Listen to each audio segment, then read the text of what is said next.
Hi dear friends, welcome to HEPGEC series brought to you by Gallant IAS.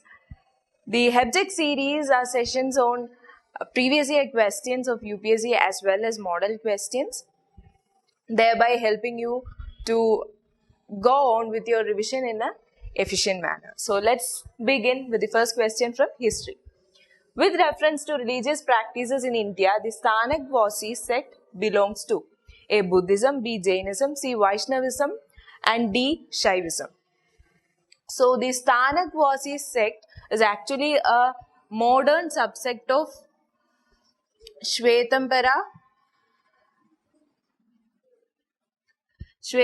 sect of Jainism. It's a modern subsect of Shvetambara sect of Jainism. It's also known as Dhundia. It's also known as Dhundia, and it is differing from Shvetambara sect in aspects like these Stanagvasis are not believing in idol worship or in temple rituals, etc. And also this Stanagvasi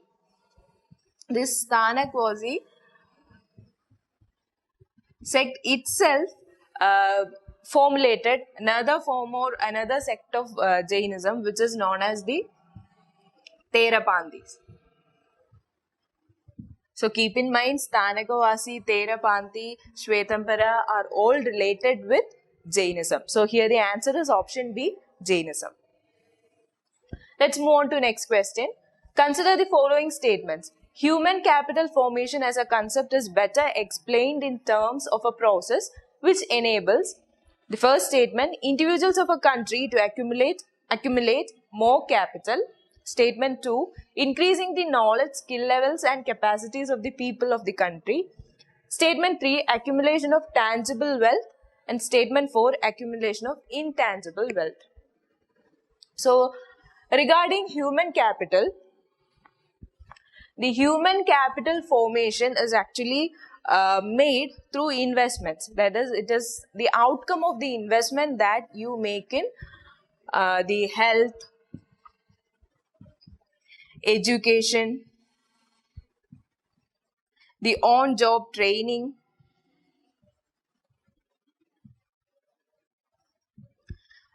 knowledge, information, etc. So this is what human capital forms.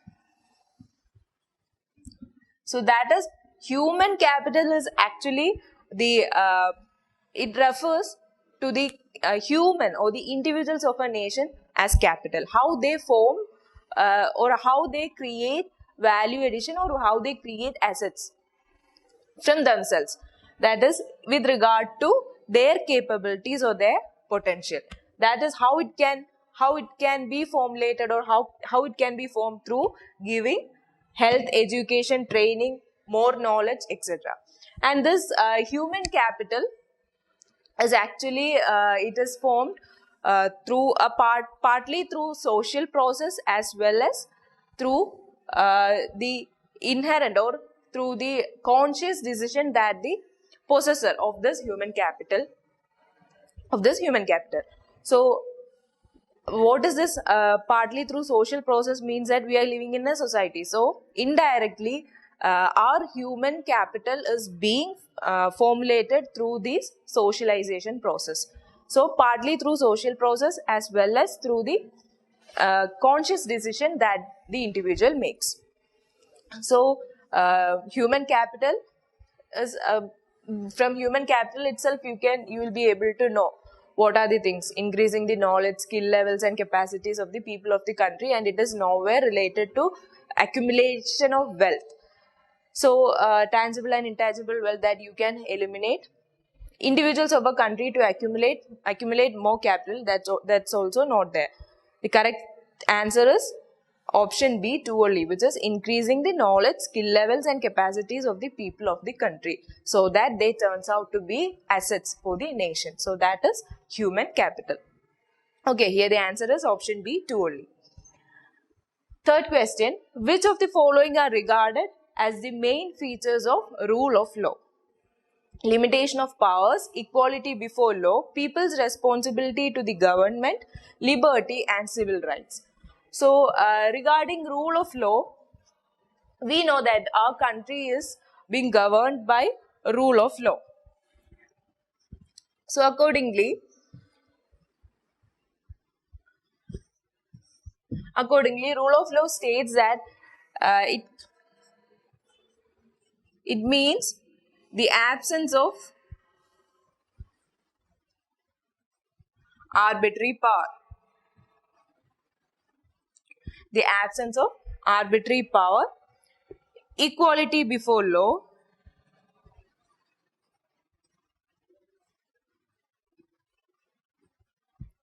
and the constitution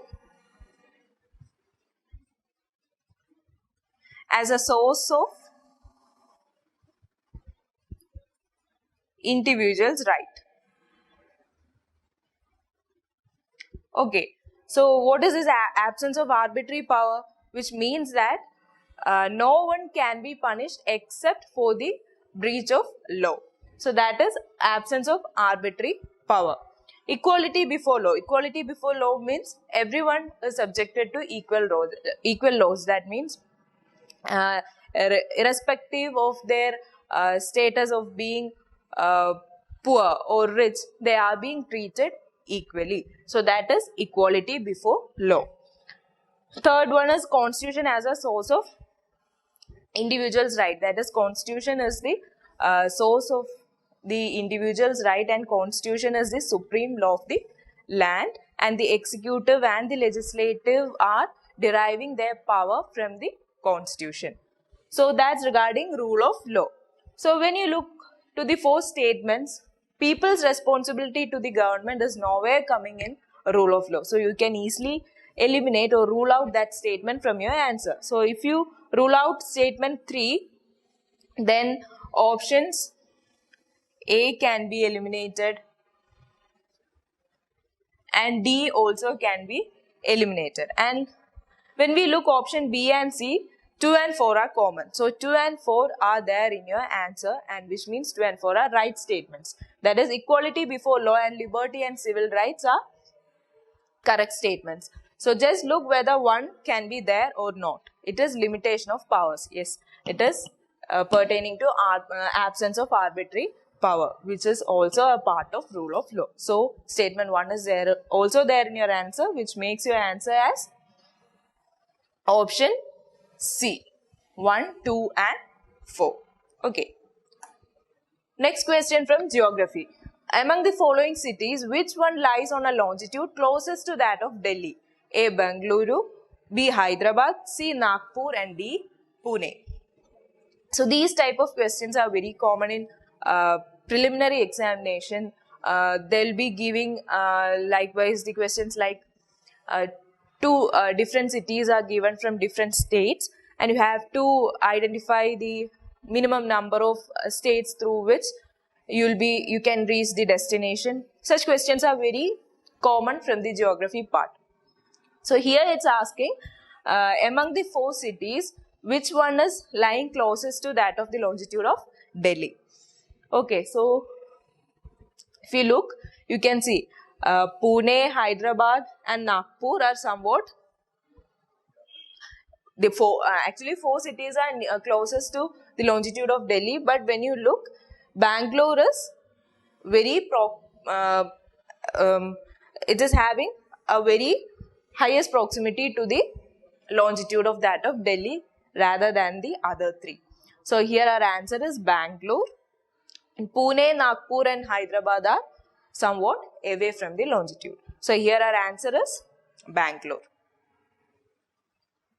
Last question from environment. Momentum for Change Climate Neutral Now is an initiative launched by A. the Intergovernmental Panel on Climate Change, B. the UNEP Secretariat, C. the UNFCCC Secretariat and D. the World Meteorological Organization. So the United Nations framework, United Nations Framework Convention on Climate Change was adopted in 1922 and it was adopted in 1992 and it came into force in 1994. Okay. And it is being adopted it came into force. It is an international or intergovernmental treaty which came into force for addressing the problems relating to climate change. And it also served as the parent treaty for the Kyoto Protocol in 1997 and also for the Paris Climate Change Agreement in 2015. So that's regarding UNFCCC. And also this UNFCCC in 2015 launched its new initiative which is Climate Neutral Now, and in the succeeding year, that is in 2016, it launched Momentum for Change initiative which is focused upon the climate neutral now, thereby showcasing to the world that its successful efforts concerning the problems for climate change. So actually this Momentum for Change Climate Neutral Now was initiated by UNFCCC Secretariat. So different international organizations and their initiatives which are frequently there in newspapers are very, very important for your prelims. So please, whenever you see such news, have a note on it and keep revising those. Okay. So here the answer is option C. So see you soon. That's all for today. Thank you.